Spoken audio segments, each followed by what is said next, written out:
The following is an interview with the President of Russia, Vladimir Putin, shot February 6, 2024 at about 7 p.m. in the building behind us, which is, of course, the Kremlin. The interview, as you will see if you watch it, is primarily about the war in progress, the war in Ukraine, how it started, what's happening, and most pressingly, how it might end. One note before you watch. At the beginning of the interview, we asked the most obvious question, which is, why did you do this? Did you feel a threat, an imminent physical threat? And that's your justification. And the answer we got shocked us. Putin went on for a very long time, probably half an hour, about the history of Russia going back to the 8th century. And honestly, we thought this was a filibustering technique and found it annoying and interrupted him several times. And he responded he was annoyed by the interruption. But we concluded in the end, for what it's worth, that it was not a filibustering technique. There was no time limit on the interview. We ended it after more than 2 hours. Instead, what you're about to see seemed to us sincere, whether you agree with it or not. Vladimir Putin believes that Russia has a historic claim to parts of Western Ukraine. So our opinion would be to view it in that light, as a sincere expression of what he thinks. And with that, here it is. Mr. President, thank you. On February 22nd, 2022, you addressed your country in a nationwide address when the conflict in Ukraine started. And you said that you were acting because you had come to the conclusion that the United States, through NATO, might initiate a, quote, surprise attack on our country. And to American ears, that sounds paranoid. Tell us why you believe the United States might strike Russia out of the blue. How did you conclude that? It's not that America, the United States, was going to launch a surprise strike on Russia. I didn't say that. Are we having a talk show or a serious conversation? Here's the quote. Thank you. It's a formidable, serious talk. Because your basic education is in history, as far as I understand. Yes. So if you don't mind, I will take only 30 seconds or 1 minute to give you a short reference to history for giving you a little historical background. Please. Let's look where our relationship with Ukraine started from. Where did Ukraine come from? The Russian state started gathering itself as a centralized statehood, and it is considered to be the year of the establishment of the Russian state in 862, when the townspeople of Novgorod invited a Varangian prince, Rurik, from Scandinavia to reign. In 1862, Russia celebrated the 1000th anniversary of its statehood. And in Novgorod, there is a memorial dedicated to the 1000th anniversary of the country. In 882, Rurik's successor, Prince Oleg, who was actually playing the role of regent at Rurik's younger son, because Rurik had died by that time, came to Kiev.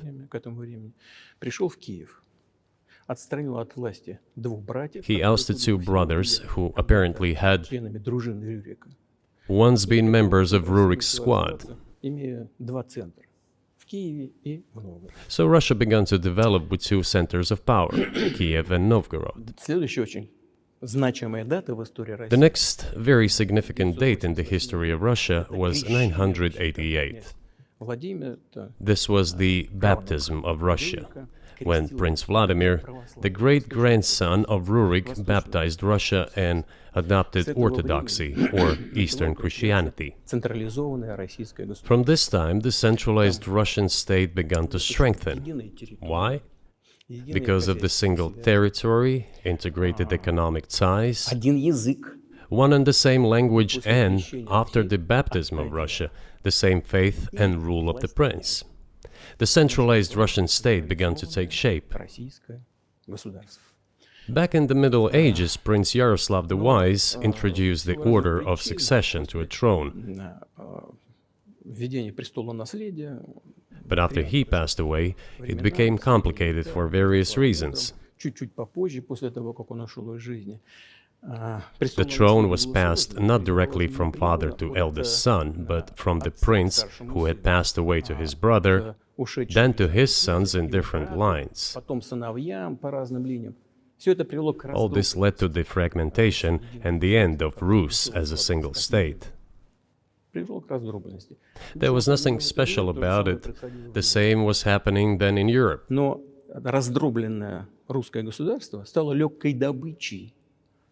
But the fragmented Russian state became an easy prey to the empire created earlier by Genghis Khan.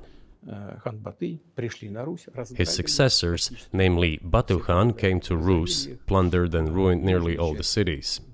The southern part, including Kiev, by the way, and some other cities, simply lost independence, while northern cities preserved some of their sovereignty. They had to pay tribute to the horde, but they managed to preserve some part of their sovereignty. And then a unified Russian state began to take shape with its center in Moscow. The southern part of Russian lands, including Kiev, began to gradually gravitate towards another magnet, the center that was emerging in Europe. This was the Grand Duchy of Lithuania. It was even called the Lithuanian-Russian Duchy, because Russians were a significant part of this population. They spoke the old Russian language and were Orthodox. But then there was a unification, the union of the Grand Duchy of Lithuania and the Kingdom of Poland. A few years later, another union was signed, but this time already in the religious sphere. Some of the Orthodox priests became subordinate to the Pope. Thus, these lands became part of the Polish-Lithuanian state.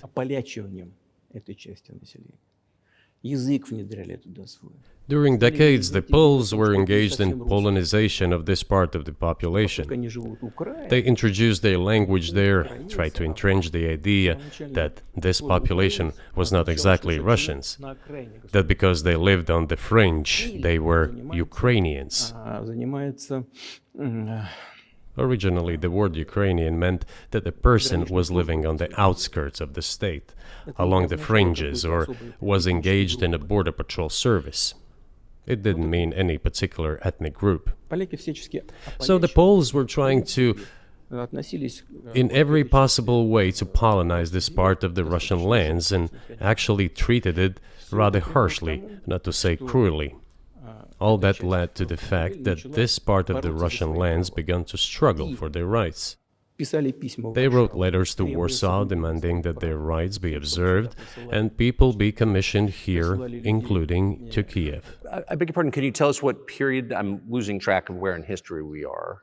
The Polish oppression of Ukraine. It was in the 13th century.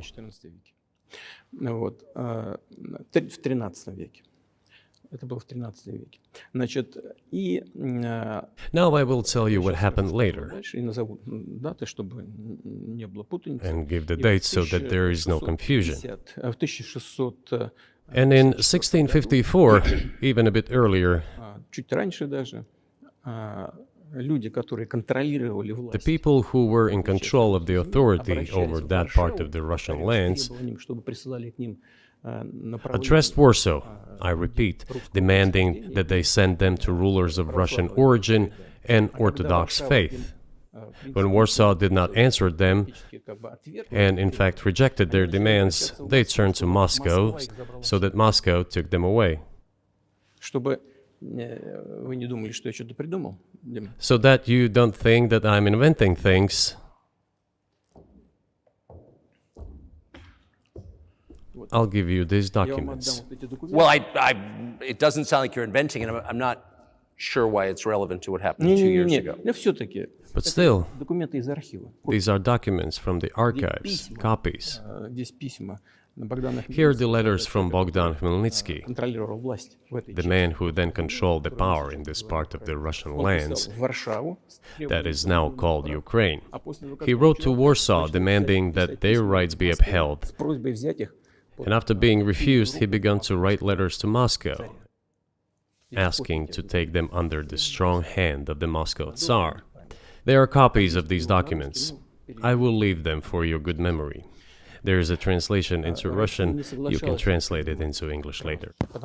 Russia would not agree to admit them straight away, assuming that the war with Poland would start. Nevertheless, in 1654, the Pan-Russian Assembly of top clergy and landowners, headed by the Tsar,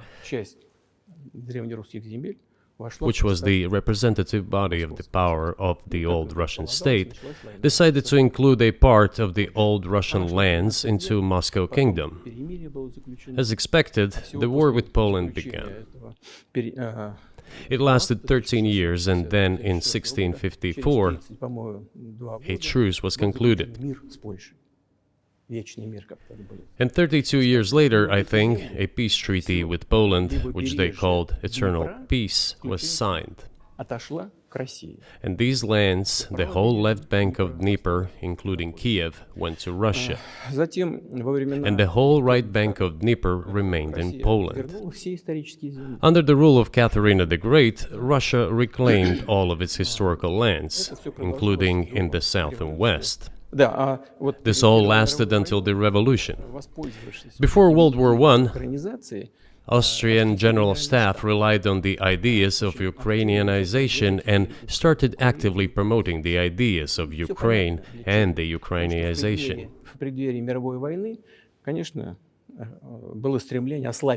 Their motive was obvious. Just before World War I, they wanted to weaken the potential enemy and secure themselves favorable conditions in the border area.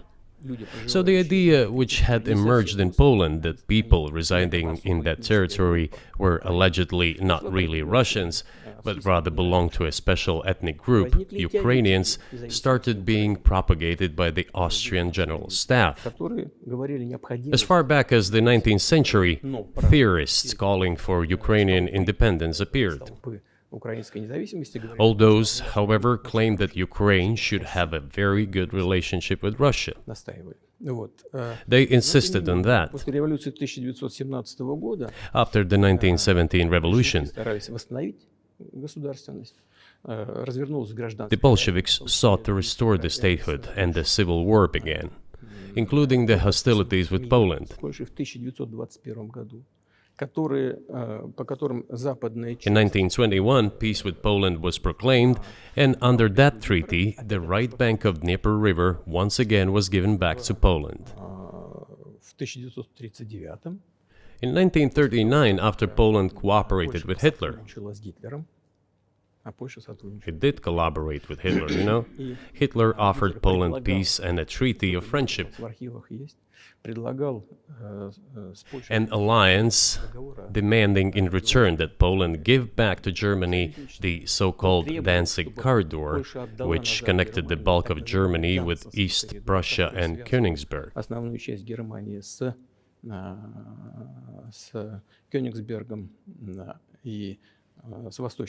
After World War I, this territory was transferred to Poland, and instead of Danzig, a city of Gdansk emerged. Hitler asked them to give it amicably, but they refused. Of course. Still, they collaborated with Hitler and engaged together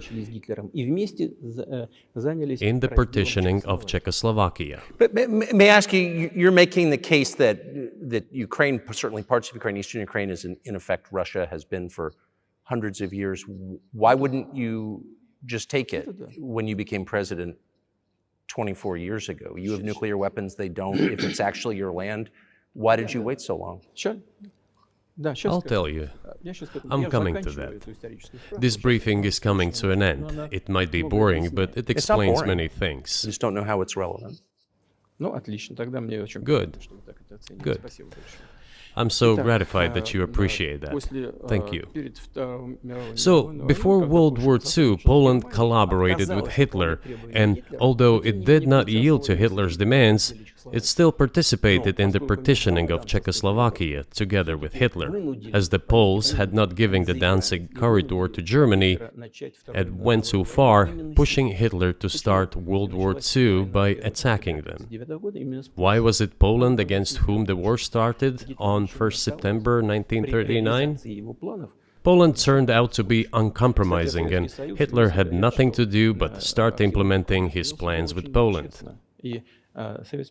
By the way, the USSR, I have read some archive documents, behaved very honestly. It asked Poland's permission to transit its troops through the Polish territory to help Czechoslovakia. But the then Polish foreign minister said that if the Soviet planes flew over Poland, they would be downed over the territory of Poland.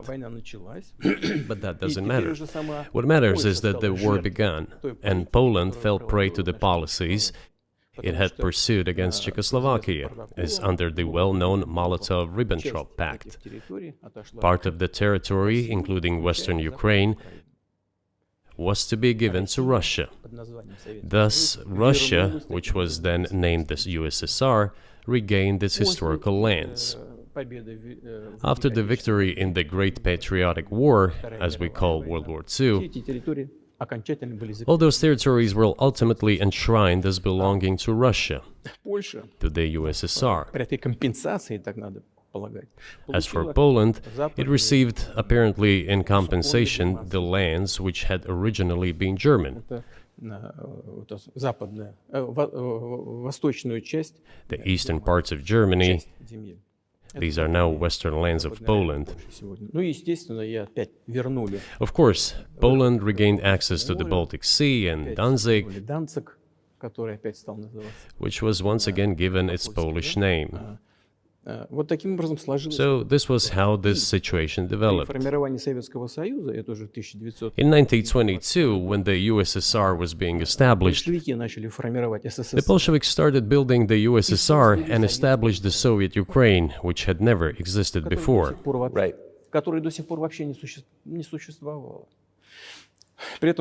Stalin insisted that those republics be included in the USSR as autonomous entities.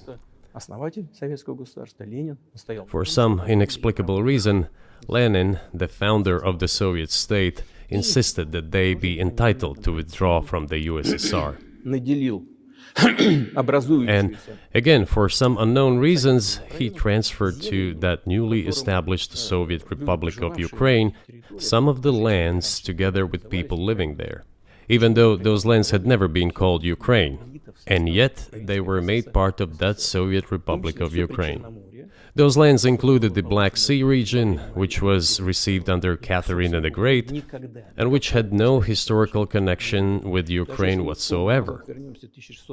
Even if we go as far back as 1654, when these lands returned to Russian Empire, that territory was the size of 3 to 4 regions of modern Ukraine, with no Black Sea region. That was completely out of the question. In 1654.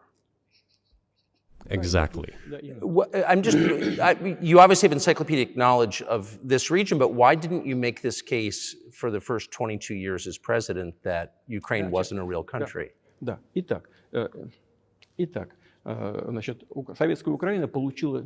The Soviet Union was given a great deal of territory that had never belonged to it, including the Black Sea region.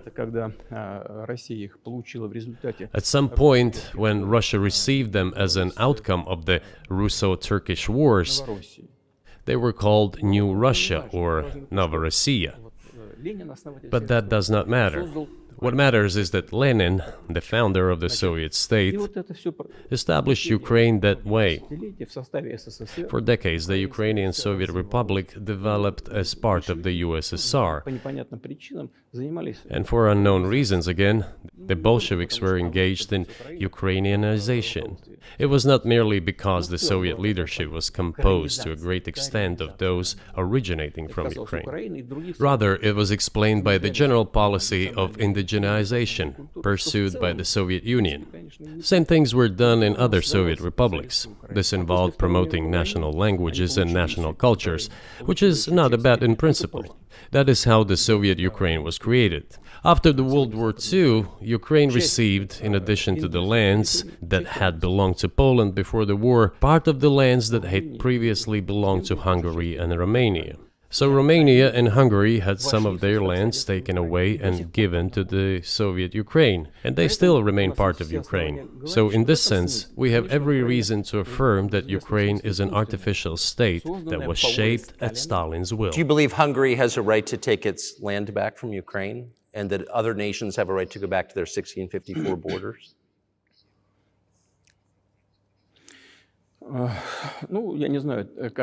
I'm not sure whether they should go back to the 1654 borders.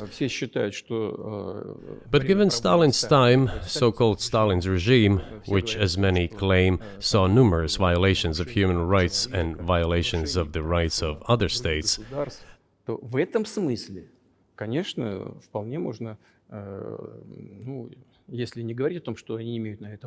one may say that they could claim back those lands of theirs while having no right to do that. It is at least understandable. Have you told Viktor Orban that he can have part of Ukraine?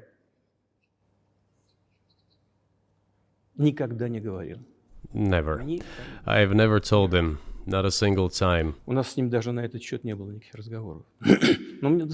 have not even had any conversation on that, but I actually know for sure that Hungarians who live there wanted to get back to their historical land. Moreover, I would like to share a very interesting story with you. I digress, it's a personal one. Somewhere in the early 80s, I went on a road trip in a car from then Leningrad across the Soviet Union through Kiev, made a stop in Kiev, and then went to western Ukraine. I went to the town of Beregovoye, and all the names of towns and villages there were in Russian and in a language I did not understand, in Hungarian. In Russian and in Hungarian. Not in Ukrainian, in Russian and in Hungarian. I was driving through some kind of village, and there were men sitting next to the houses, and they were wearing black three-piece suits and black cylinder hats. I asked, are they some kind of entertainers? I was told, no, they were not entertainers, they're Hungarians. I said, what are they doing here? What do you mean? This is their land, they live here. This was during the Soviet time in the 1980s. They preserved the Hungarian language, Hungarian names, and all their national costumes. They are Hungarians and they feel themselves to be Hungarians. And of course, when now there is an infringement. Well, that is, and there's a lot of that, though. I think many nations are upset about Transylvania as well, as you obviously know. But many nations feel frustrated by the redrawn borders of the wars of the 20th century. And wars going back 1,000 years, the ones that you mentioned. But the fact is that you didn't make this case in public until 2 years ago, February. And in the case that you made, which I read today, you explain at great length that you felt a physical threat from the West in NATO, including potentially a nuclear threat. And that's what got you to move. Is that a fair characterization of what you said?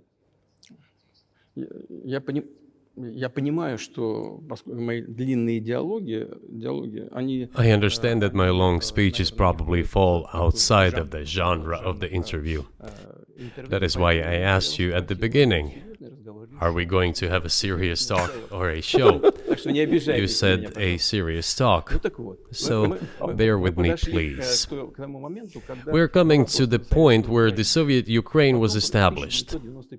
Then, in 1991, the Soviet Union collapsed, and everything that Russia had generously bestowed on Ukraine was dragged away by the latter. I'm coming to a very important point of today's agenda. Thank you. After all, the collapse of the Soviet Union was effectively initiated by the Russian leadership. I do not understand what the Russian leadership was guided by at the time, but I suspect there were several reasons to think everything would be fine.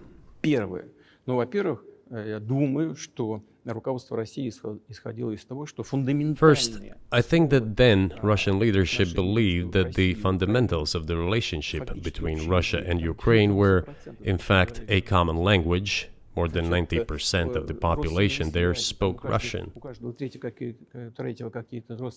Family ties. Every third person there had some kind of family or friendship ties. Common culture, common history. finally, common faith, coexistence with a single state for centuries, and deeply interconnected economies. All of these were so fundamental. All these elements together make our good relationships inevitable.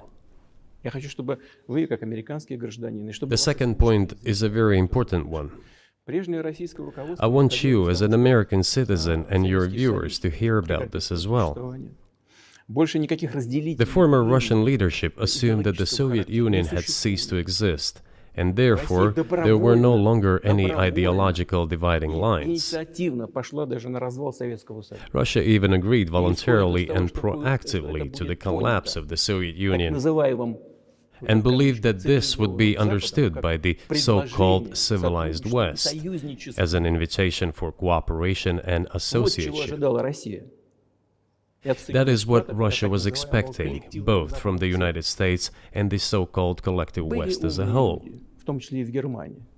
There were smart people, including in Germany, Egon Bahr, a major politician of the Social Democratic Party, who insisted in his personal conversations with the Soviet leadership on the brink of the collapse of the Soviet Union that a new security system should be established in Europe. Help should be given to unify Germany, but a new system should be also established to include the United States, Canada, Russia, and other Central European countries. Yes. But NATO needs not to expand. That's what he said. If NATO expands, everything would be just the same as during the Cold War, only closer to Russia's borders. That's all. He was a wise old man, but no one listened to him. In fact, he got angry once. If, he said, you don't listen to me, I'm never setting my foot in Moscow once again. Everything happened just as he had said. Well, of course, it did come true, and you've mentioned this many times. I think it's a fair point, and many in America thought that relations between Russia and the United States would be fine with the collapse of the Soviet Union and the end of the Cold War, that the opposite happened.